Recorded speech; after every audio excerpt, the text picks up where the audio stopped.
Hallelujah, जय मसीह की, praise the Lord. आज के इस नए दिन के लिए हम पिता परमेश्वर को धन्यवाद दें। आइए हम उनके अनुग्रह के सिंहासन के पास आए और आज मिलकर खुदा के वचन से हम सीखते हैं। खुदा के वचन में लिखा है कि इंसान सिर्फ रोटी से नहीं जीता, हर वचन जो परमेश्वर के मुख से निकलता है। तो सोचिए, जब हम वचन को पढ़ते हैं तो परमेश्वर के मुख से निकली हुई बातों को हम सुनते हैं, और अगर हम उस पर चलते हैं तो जैसे कल हमने पढ़ा था कि हम वो बुद्धिमान मनुष्य की तरह हैं जो अपना घर चट्टान पे बनाता है। वो उसका जो पूरा भरोसा है वो अपने सच्चे जिंदा खुदा पर है, प्रभु यीशु मसीह पर है। वो उस पर पूरा भरोसा रखता है, तो चाहे कोई भी हालात क्यों ना हो, आंधी आए, बारिश आए, बाढ़ आए, उसका जो घर है वो गिरता नहीं है, उसका फेट टूटता नहीं है और वो खड़ा रहता है, अडिग खड़ा रहता है।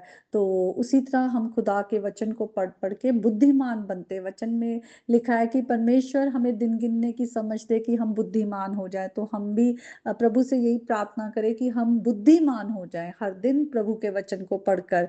तो आइए आज हम वचन में आएंगे। भजन संहिता 127 पढ़ेंगे, उसकी फर्स्ट और सेकंड वर्सेस को हम पढ़ेंगे। और यहाँ लिखा है, यदि घर को यहोवा ना बनाए। और जब हम घर देखते हैं तो घर हमारी हमारी जो एक फिजिकल घर है, एक बिल्डिंग हो सकता है, हमारी सिटीज हो सकती है, हमारी फैमिलीज हो सकती है, हमारी आत्मिक जिंदगी हो सकती है, कुछ भी जो, क्योंकि परमेश्वर जो है वो क्रिएटर गॉड है, सब कुछ उसी ने बनाया है ना। तो परमेश्वर जो है वो हमारे घरों को बनाते हैं। लेकिन लिखा है यदि वो ना बनाए। और यहाँ पर यहोवा परमेश्वर है, यहोवा जो कि अपने वादों को रखते हैं, क्योंकि वो वाचा के परमेश्वर है, वो अपने लोगों के साथ एक रिश्ते में है। तो हमें पहले तो उस रिश्ते में आना है और परमेश्वर से कहना है कि वो हमारे घर को बनाए।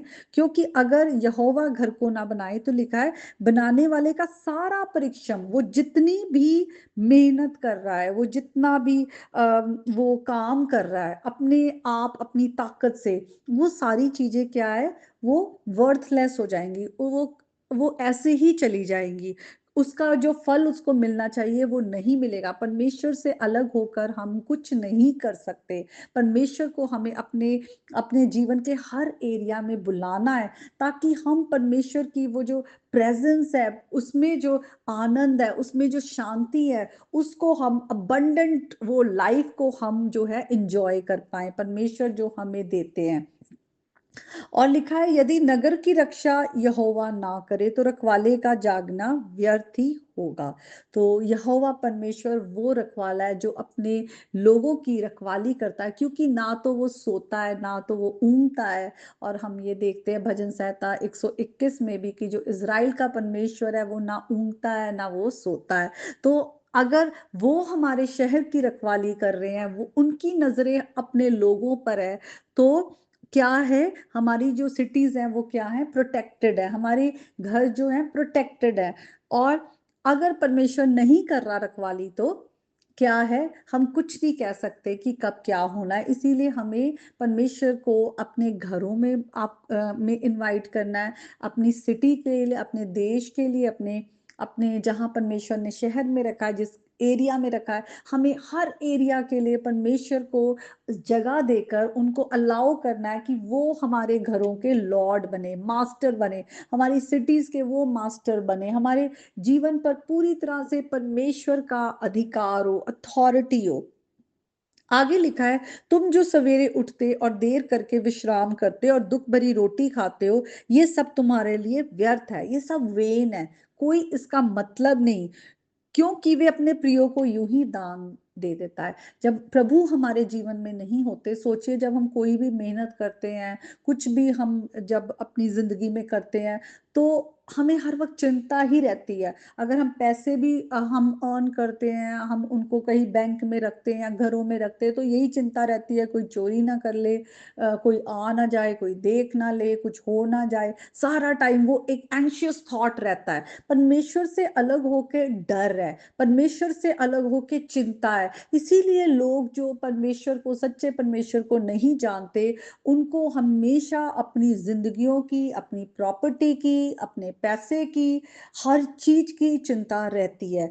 क्योंकि वचन कहता है, क्योंकि वो अपने प्रियो को यूं ही दान, नींद जो है दान में देता है। क्योंकि यीशु मसीह जो है वो अपने पिता के प्रिय हैं और यीशु मसीह के द्वारा हमने पिता को जाना है, यहोवा परमेश्वर को, और अब हम उनके प्रिय हैं। तो जब हम प्रभु पे पूरा अपना विश्वास करके चलते हैं, तो हम वैसे ही हमें मीठी नींद आ जाती है, क्योंकि हमें पता है हमारे पर किसने आँखें रखी हुई है।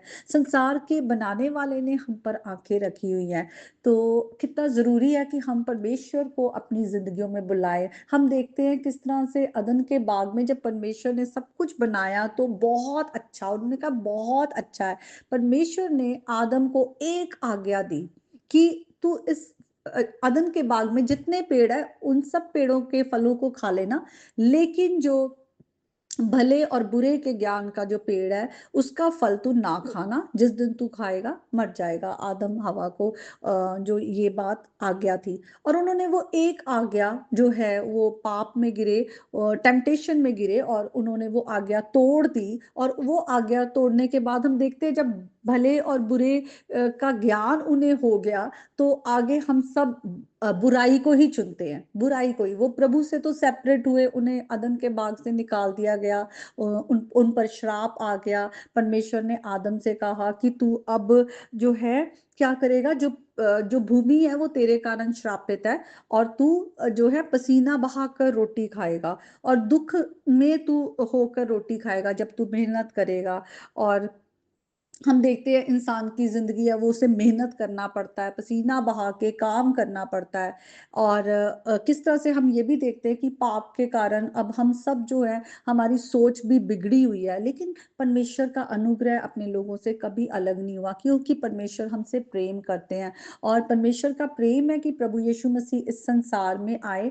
जो आदम फेल हो गया, प्रभु यीशु मसीह ने मनुष्य रूप धारण किया और वो इस संसार में आए, और उन्होंने एक परफेक्ट लाइफ जो है सिर्फ जिंदगी जीकर वो धार्मिकता को पूरा किया जो आदम को करना चाहिए था। और आदम को कहा गया था कि तू पूरी पृथ्वी को इमेज बेरर से भर दे। और आज प्रभु यीशु मसीह के नाम के द्वारा जब हम भी यीशु मसीह में आ जाते हैं, विश्वास करते हैं कि वो हमारे गुनाहों के लिए मारे गए, उनके बहाए गए लहू के द्वारा जो हमारा पाप का जीवन है उससे हमें मुक्ति मिलती है, हमें उद्धार का जीवन मिलता है, और प्रभु यीशु मसीह में हम नई सृष्टि हैं। हम जब विश्वास करते हैं और हम पिता के राज्य के फिर से संतान बनते हैं, मेल मिलाप होता है, खुदा हमें अपना पवित्र आत्मा देता है। और आज जब खुदा का आत्मा हमारे अंदर है और हम कहते हैं यीशु हमारे प्रभु है, तो आज हमारी ये बड़ी जिम्मेवारी है, मसीहों की बहुत बड़ी जिम्मेवारी है कि हम परमेश्वर की धार्मिकता को, वही क्रिएशन मैंडेट जो आदम को दिया गया था कि तुम इस पृथ्वी को भर दो, फ्रूटफुल हो, आज वो अब हमारी जिम्मेवारी है कि हम परमेश्वर की धार्मिकता को प्रकट करें, परमेश्वर के गुणों को प्रकट करें, वो लाइट बने, वो ज्योति बनकर प्रभु के प्रकाश को फैलाएं। और आज हमें पहले अपने घरों से शुरू करना है, अपनी जिंदगियों से। पर प्रभु से कहे कि प्रभु हमें अपना ग्रेस दे, हर दिन हम वचन को पढ़े, प्रभु के वचन पर हम चलें, और प्रभु का अनुग्रह मांगे, और खुदा का आत्मा हमारी सहायता करता है। बहुत लोग मुझे कहते हैं कि हम सब क्योंकि हमारे में अभी भी हम शरीर में है, तो हम जो गुनाह करते हैं हम इसीलिए गिर जाते हैं। हाँ, सही है कि हम अभी भी शरीर में है और टेम्पटेशंस आती हैं हम पर, लेकिन अगर हम प्रभु में बने रहेंगे, अगर हर दिन हम अपने आप को क्रूस पर मारेंगे कि हम मर गए, हम ये याद करेंगे कि हम प्रभु यीशु में कौन है, नई सृष्टि है, पुरानी बातें चली गई हैं, और हर दिन अगर हम अपने शरीर के अंगों को कहेंगे कि प्रभु अब ये पाप नहीं, अब ये आपकी धार्मिकता के काम के लिए इस्तेमाल होंगे, परमेश्वर हमारे साथ साथ है, हम अपनी ताकत से नहीं पर प्रभु यीशु मसीह के नाम के द्वारा हम ओवरकमर है, हमारी जीत जो है वो प्रभु यीशु मसीह के द्वारा है। और हम अपने घरों को बनाएंगे, प्रभु को बोलेंगे वो हमारा बिल्डर है, वो हमारा लॉर्ड, हमारा मास्टर है, फिर हमारा परिश्रम जो है व्यर्थ नहीं जाएगा। परमेश्वर हमारी रखवाली करते, परमेश्वर हमारे कामों को फ्रूटफुल करते हैं, उनमें होकर हम चलते हैं, तभी हम फल लाते हैं, और हम उन फलों को हम जो है दूसरों के साथ बांटते, वो आशीषों को जो परमेश्वर हमें देते हैं। तो आइए आज हम इस जिम्मेवारी को उठाएं, आज हम परमेश्वर से कहें वो हमारे घरों में आए, हमारे घरों को बनाए, हमारी जिंदगियों पर कंट्रोल लें।